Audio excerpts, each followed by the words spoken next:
என்னாச்சு? ஏன் கொஞ்ச நாளாக என் ஃபோனே எடுக்க மாட்டேங்கிற? உனக்கு ஏதாச்சும் பிரச்சனைனா என்கிட்ட சொல்லணும்னு தெரியும்ல.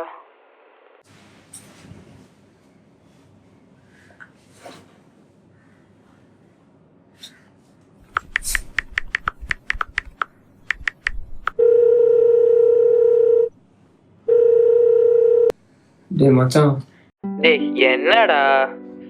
டேய் கொஞ்ச நாளாவே அவகிட்ட சரியா பேசல. அவளை பத்தி யோசிச்சுக்கிட்டே இருக்கேன்டா. டேய் என்னடா, ஏதாவது பிரச்சனையா? ரிலேஷன்ஷிப்பில் இருக்க போது அதில் வர ப்ராப்ளம்ஸ்லாம் நமக்கு மட்டும்தானே பிரச்சனையாக தோணும். அதெல்லாம் ஆக்சுவலி பிரச்சனையே இல்லைடா. டேய் எனக்கு இது பிரச்சனையா இல்லையானே தெரியல. டேய் இதெல்லாம் ஒரு பிரச்சனையாடா? டைம் கீப் அப் பண்ற மாதிரி ரிலேஷன்ஷிப்புக்கு கீப் அப் பண்ணோன்னு ஒன்றும் இல்லை. டேய் இதெல்லாம் ஒரு பிரச்சனையாடா? ஆனா இந்த டைம் கீப் அப் பண்றதை வச்சு நமக்கு எவ்வளோ இம்பார்ட்டன்ஸ் கொடுக்குறாங்கன்னு சொல்ல முடியாதுங்க. டேய் என்னடா, டேட்டுக்கு லேட்டாக போய் வச்சுட்டியாடா? இதெல்லாம் ஒரு பிரச்சனையாடா? சாரி கேட்டு பிரச்சனையை முடிப்பியா? இல்லைடா, ஒரு மாதிரி வர வர அவள் தான் கொஞ்சம் லேட்டாக வரா. அதனால நம்ம மேலே இம்பார்ட்டன்ஸ் ஏதாவது குறைஞ்சிருக்குமோன்னு ஒரு மாதிரி யோசனையாகவே இருக்கிறா. என்னது?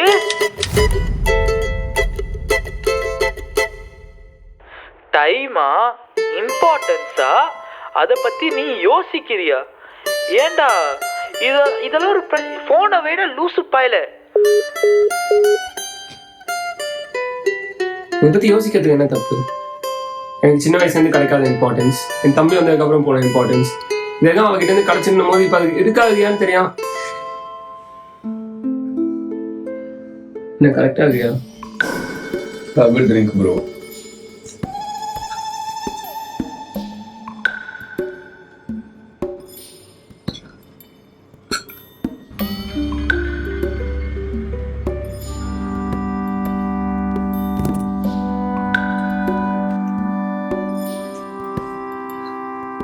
இதுக்கு பின்னாடி ஒரு கதை இருக்கு தெரியுமா? எனக்கு சேமன்ஸ் வரும், அடுத்த நாள் கண்டிப்பா நான் ரிப்போர்ட் எடுத்துட்டு வரணும்னு டாக்டர் சொல்லிட்டாரு. நான் அவகிட்ட தான் கால் பண்ணி பேசினேன். எனக்கு இன்ஜெக்ஷன் தான் பயம்னு சொன்னேன். அன்னைக்கு அவ சிரிச்சுக்கிட்டே, ஏய் இன்ஜெக்ஷனுக்கு போய் யாராவது பயப்படுவாங்களாடா அப்படின்னு எனக்கு கேட்டேன். ஐயோ, ஆனா எனக்கும் செம்ம பயம். ஆனால் நான் என் ஃப்ரெண்ட்ஸ் எல்லாம் கேட்டு பார்த்தேன். டே நாளைக்கு இந்த மாதிரி ரிப்போர்ட் எடுக்கணும், ப்ளீஸ் வாங்கினான்னு. எவனுமே வாங்கல. டாக்டர் கண்டிப்பாக எடுத்து அவனு சொல்லிட்டாரா. அவள் தான் வந்து நான் வரேன்டா, இதுக்கு என்ன இருக்குது அப்படின்னு சொன்னான். அப்பாடா, அவள் வரான்னு தெரிஞ்சதுக்கப்புறம் தான் எனக்கு கொஞ்சம் மூச்சே வந்துச்சு. அன்னைக்கு நடந்தது மறக்கவே முடியாது. இன்னைக்கு அப்படியே நைட்டு ஃபுல்லாக அவகிட்ட தானே பேசிக்கிட்டு இருந்தேன். ஓ, இன்னைக்கு நான் கத்துறேன் இந்த ஜென்மத்துக்கு அந்த ஹாஸ்பிட்டல் எங்க யாரும் மறக்க மாட்டாங்க. இது ஒண்ணுன்னு மட்டும் இல்லடா, எனக்காக எத்தனையோ பண்ணியிருக்காடா. அவளை பத்தி எப்படா இப்படி இம்பார்ட்டன்ஸ் அது இதுன்னு நான் யோசிச்சேன். கரெக்ட். அட்லீஸ்ட் ஒரு சாரியாவது கேட்கணும்டா. தான் இப்படி கேட்கா.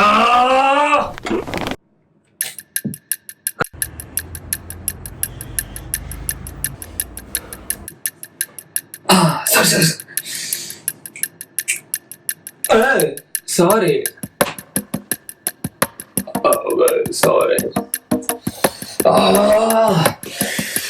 லவ் பண்ற மூஞ்ச பாரு. வர யோசிக்கணும்.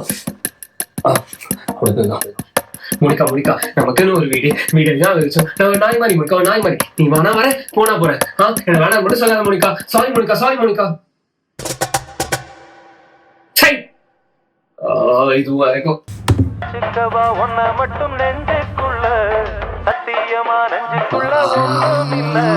சொக்க தங்க தட்ட போல செவ்வரளி மொட்டை போல வந்த புள்ள சின்ன புள்ள வாலிபத்து கண்ணி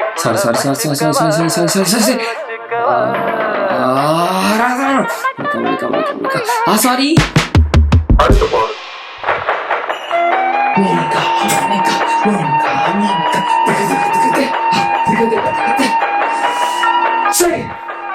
என்னடா பண்ணிட்டு இருக்க? நீங்க போய் சொல்லிக்க வரணும்.